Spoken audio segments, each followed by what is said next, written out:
but I've been shut out. You know, some platforms will not have me on. Why?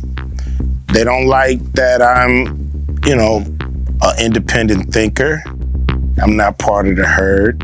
I'm not part of the go along to get along gang. Yo, Ellen, we go so far back. You don't tell these people how far back we go. I know, but I wear t-shirts. I don't know what that means. Anyway, all right. So, I have been posting my thoughts and my stance on this, but I haven't spoken directly because I don't know what to say. Ellen DeGeneres is facing backlash on social media after publicly supporting Diddy. Meanwhile, Ice Cube claims that Ellen, Oprah, and Diddy collaborated to influence and reshape the public narrative. You know what it is? It's your homeboy Ice Cube. And some of you may not have realized that I'm not part of the club. And a lot of you listening to me right here, right now, you're not part of the club either. And what I realized with the club is what makes them so mad is when you don't want to be a part of it. Ice Cube is one of the few figures in the entertainment industry unafraid to speak out, and he has reportedly been blackballed because of it. He witnessed firsthand how greed and powerful gatekeepers work to protect Diddy and shield him from accountability. Ice Cube saw it coming long before the public did.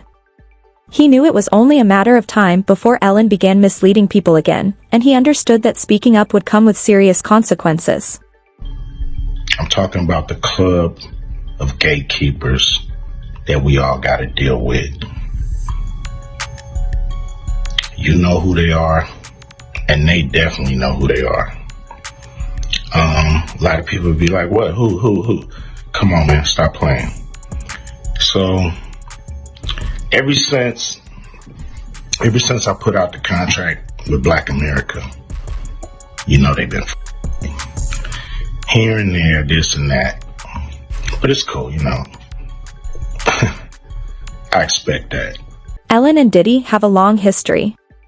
She invited him onto her show multiple times and even hinted, in her own words, that she was aware of what went on at his after-parties. This wasn't just a throwaway joke. Ellen knew exactly what she was referring to, even if the public didn't realize it at the time. At one point, Diddy reportedly even asked if he could host a party at her home. Now, with Diddy behind bars, Ellen has chosen to relocate to England. Is that simply a coincidence, or something more? About your birthday party, am I invited? Yes. Yes, you're definitely invited. I invite you to all my parties. You just haven't seemed to show up. No, well, is it on the East Coast? Yes. Well, that's why. Why don't you have one here on the West Coast? Because I work all the time. Okay, well, maybe I have one at your house. Where's that? Now, what time would your party start, let's say? Like 9:30. Really? That early? Yeah. I could make that. Yeah. But I could think of you of starting a party at like midnight. Like, what time will it go till? That's a different type of party, though. Uh-huh. No, it'll go from like 9:30 to like maybe 3 o'clock, 3 o'clock. And then, you know, we have the top 2 floors of the hotel. You know? And then it will carry on there? Yeah. Then No, I mean the after party. No, I know about them. I'll listen to the music. I've heard that song, After Party. Diddy's after-parties were widely rumored within the industry, and many celebrities were said to be aware of them, including Ellen.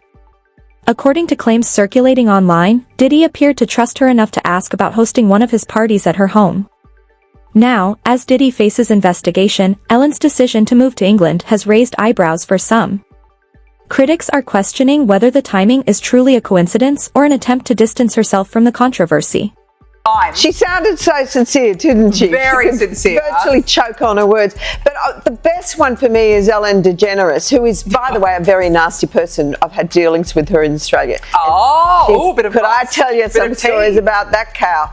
But anyway, good riddance to her. But She was quite friendly with that P. Diddy bloke, wasn't she? Well, this is why I say release the Diddy files. Yeah. Release So, the Diddy files. Come on, Donald Trump. We want to know whose name. So maybe she's hightailing out of there before all that is thrown at her as well. But what a bunch of... Some critics have suggested that Ellen appeared fearful of Diddy potentially implicating others and may have wanted to distance herself.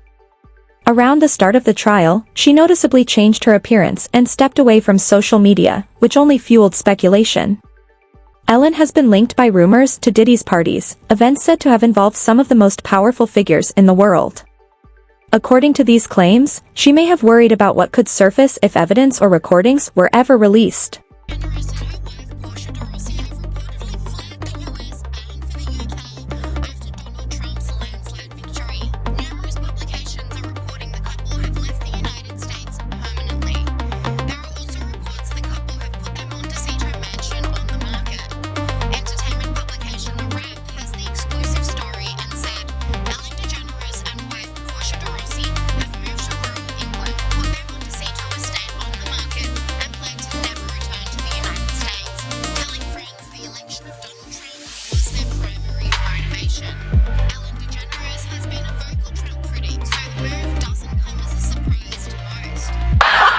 Really bad. If you had to be stuck in an elevator with either President Trump, Mike Pence, or Jeff Sessions, who would it be? Does one of us have to come out alive?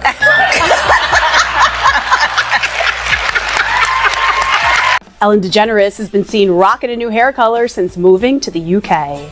The comedian changed her signature blonde look to brunette as she was seen enjoying a night out with friends at a pub called The Farmer's Dog. Ellen went out with her wife, Portia de Rossi, and a few friends, including the Torn singer Natalie Imbruglia. Sources told TMZ earlier this week that Ellen and Portia moved to England because of Donald Trump's re-election.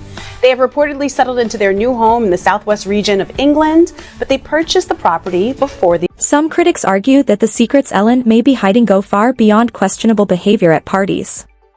Over time, reports and complaints about workplace misconduct on the set of the Ellen DeGeneres show began to surface, challenging her carefully crafted, nice, public image. These accounts painted a very different picture of what was happening behind the scenes.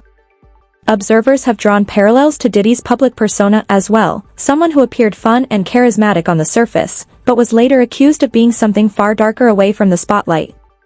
To critics, it's telling that this was the kind of person Ellen was closely associated with.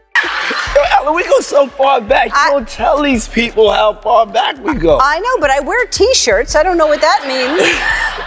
Anyway, all right, let's... I mean... You hold that. Okay. All right. I keep this. Take two if the joke didn't work. I No, it's okay. I don't want no problems. No, it's okay.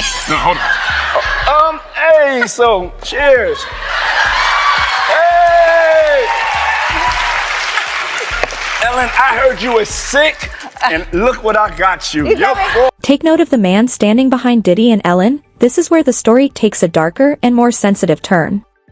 Steven, a Twitch boss, served as an executive producer on the Ellen DeGeneres show and remained with the program for nearly 8 years, until it ended in 2022.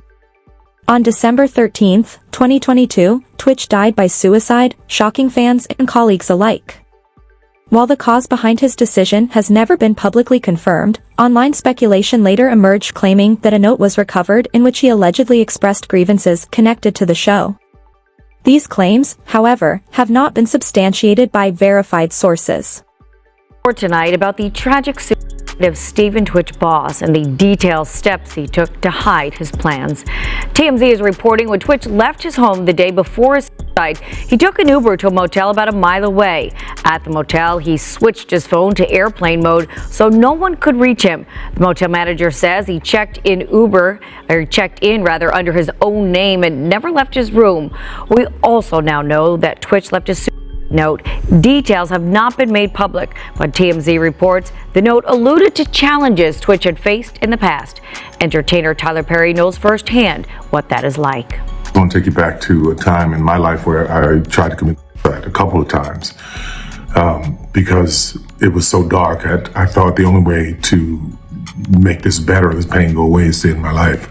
Had any of those attempts happened, I would have missed the best part of my life. Hey, everybody.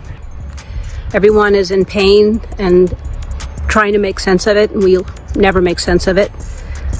And the holidays are hard, I think, anyway. But to honor Twitch, I think the best thing that we can do is to laugh and hug each other, and play games and dance and sing. The comedian hired Twitch for her talk show back in 2014, more than a decade ago.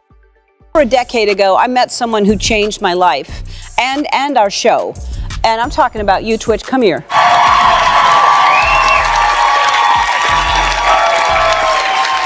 He served as the in-house DJ until the series concluded earlier this year. And I know it seems hard, it seems impossible, but that's how we honor him and hug each other and tell each other we love each other and let people know we're there for them and check in on. According to unverified claims circulating online, Ellen allegedly took Twitch to one of Diddy's parties after introducing him on her show, and some believe he may have been exposed to situations he was unprepared for. Online rumors further claim that a note found at Twitch's home revealed feelings of pressure, silence, and betrayal, including doubts about people close to him, claims that have never been publicly confirmed by authorities or his family. In the aftermath, social media users have begun drawing their own conclusions, frequently mentioning Ellen's name alongside Diddy's. To some online commentators, the connection lies in the number of people around both figures who experience tragic or mysterious outcomes, though these claims remain speculative and unproven. As you may have heard, this summer there were allegations of a toxic work environment at our show. And then there was an investigation. I learned that things happened here that never should have happened. I take that very seriously, and I want to say I am so sorry to the people who were affected. I know that I'm in a position of privilege and power, and I realize that with that comes responsibility, and I take responsibility for what happens at my show. This is the Ellen DeGeneres Show. I am Ellen DeGeneres. My name is there. My name is there. My name is on underwear. We have had a lot of conversations over the last few weeks about the show, our workplace, and what we want for the future. We have made the necessary changes, and today we are starting a new chapter. Online claims have suggested that some of Ellen's behavior extended to interactions with minors, though these allegations remain unverified. She is also frequently mentioned alongside other high-profile figures, including Diddy and Oprah, in discussions about how certain narratives are allegedly controlled in Hollywood. Critics argue that speaking out against these gatekeepers could have serious consequences for a career, with reports of people being excluded from opportunities or blackballed if they challenged powerful insiders, though many of these claims are based on speculation rather than confirmed evidence.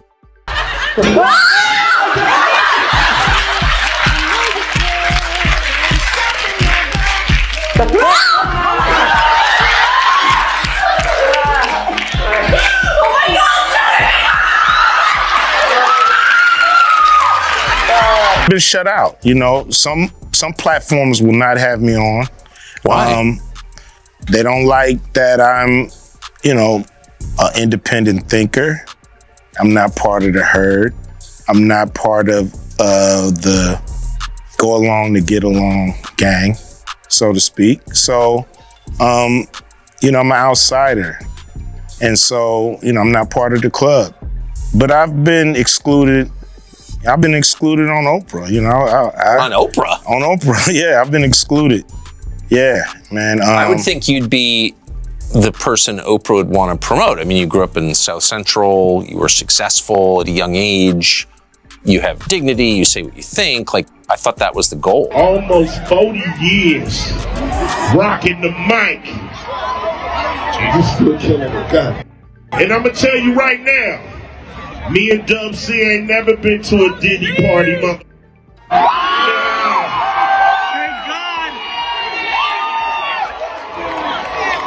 You ain't gotta worry about on them mother tapes.